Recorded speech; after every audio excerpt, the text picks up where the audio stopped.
সালমান আল ফারিসি রাদিয়াল্লাহু আনহু উনি আরব মানুষ ছিলেন না, নন আরব ছিলেন, পার্সিয়ান, ফার্সিতে কথা বলতেন, মানে ইরান থেকে এসেছিলেন। উনি প্রথমে অগ্নি উপাসক ছিলেন। কি ছিলেন? অর্থাৎ ওই যে জরাথুষ্ট যারা আগুন দেখলে এরা পূজা করে, আগুনের পূজা যারা করে, জরস্ট্রানিয়ান, এই ধর্মে বিশ্বাসী ছিলেন।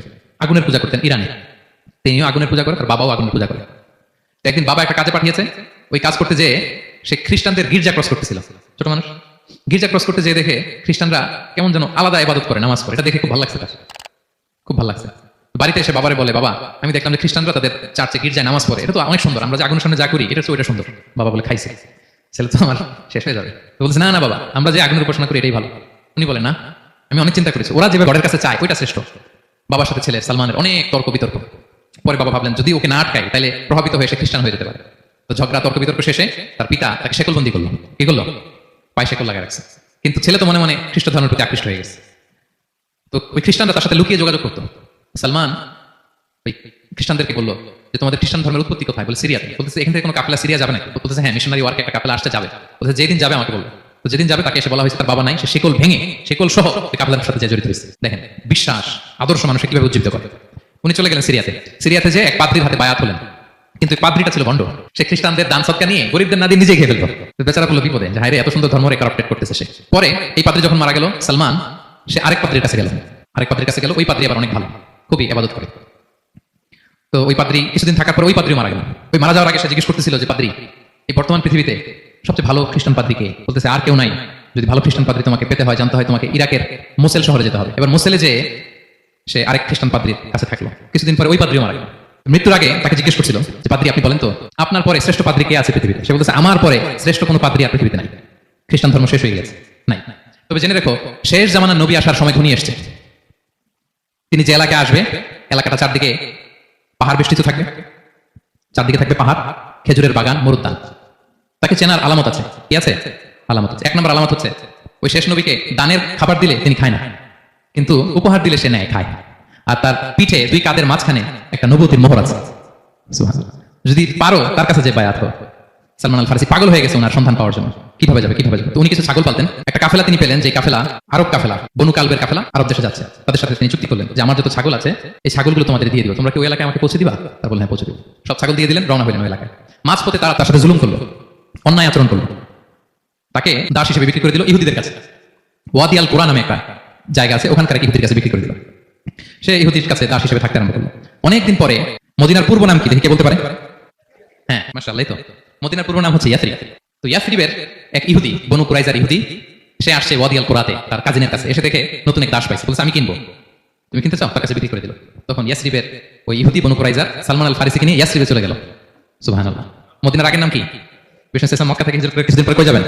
সত্যের অনুসন্ধানী যদি আপনি হন, সত্য আপনি পাবেনই, সত্যের কাছে আপনি পৌঁছাবেন, এটা কোনো সন্দেহ নেই। দেখেন বিষ্ণু ইসলাম ওই এলাকায় আসবেন, আসার আগে আল্লাহ তাআলা সালমানকে নিয়ে ওখানে পৌঁছে দিয়েছে। তিনি ওখানে থাকলেন, দীর্ঘদিন থাকলেন, খেজুর বাগানে তিনি কাজ করেন আর অপেক্ষা করেন যে কবে বিষ্ণু ইসলাম আসবেন। একদিন তিনি খেজুর গাছের উপর কাজ করতেছেন, হঠাৎ ইহুদিরা বলাবলি করতেছে আজকে ওই মক্কা থেকে কোন এক লোক নাকি আসছে কোবাপল্লীতে, সবাই বলে সে নাকি নবী, সবাই বলে সে নাকি। এই কথা শুনে উনি খুশিতে ওই খেজুর গাছ থেকে ধপাস করে নিচে পড়ছে। নিচে পরে মালিককে বলতেছে কে আসছে কে আসছে।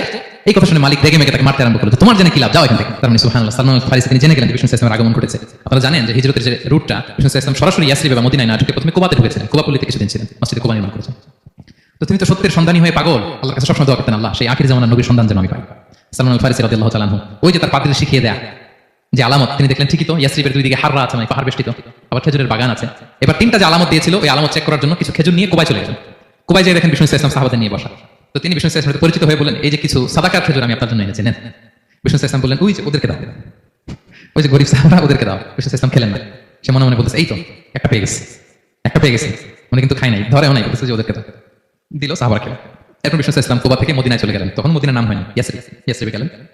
এবার কিছুদিন পরে আরো কিছু খেজুর নিয়ে সালমান রাদিয়াল্লাহু তাআলা আনহু বিষ্ণু ইসলামের কাছে গেলেন। এবার যে বললেন কিছু খেজুর আমি উপহার হিসেবে আপনার জন্য এনেছি, আপনি গ্রহণ করবেন? বিষ্ণু ইসলাম বললেন অবশ্যই গ্রহণ করবো। বলেই তিনি একটা নিয়ে খেতে শুরু করলেন, খেলেন এবং বিতরণ করলেন। মহা খুশি, এই তো পেয়ে গেছে দুইটা সাদাকার খেজুর, বলেছি ধরেও নাই, খাই নাই, যখনই বললাম উপহার খেয়েছে। এবার বাকি রইল কয়টা? সেটা কি? নবুয়তের সিল মোহর, সিল অফ প্রফেসি। এটা তো দেখা তো সহজ না, যদি এদিকে থাকে জামা পরে থাকলে দেখা যাবে। এটার জন্য প্রায় যায় কিন্তু ব্যাটে বলে হয় না, ট্রাই করে কিন্তু দেখা যায় না। একদিন তিনি গেলেন এবং এটার জন্য তো পিছু পিছু থাকতে হবে, কি বলেন? কথা নেই বার্তা, হুট করে পিছু পিছু ঘোরা যায় নাকি কারো? একদিন একটা উপলক্ষ তৈরি হলো, সেটা কি? বিষ্ণু ইসলাম এক সাহাবী মারা গেলেন বাকি আল গারকাদে, মানে যেটাকে আমরা জান্নাতুল বাকি বলি, কবরস্থানে ওই লাশ নিয়ে যাচ্ছে, সবার সাথে সাথে বিষ্ণু ইসলামও যাচ্ছে। এখন তো একটা সুযোগ, পিছনে পিছনে যাওয়া যায়, কি বলেন?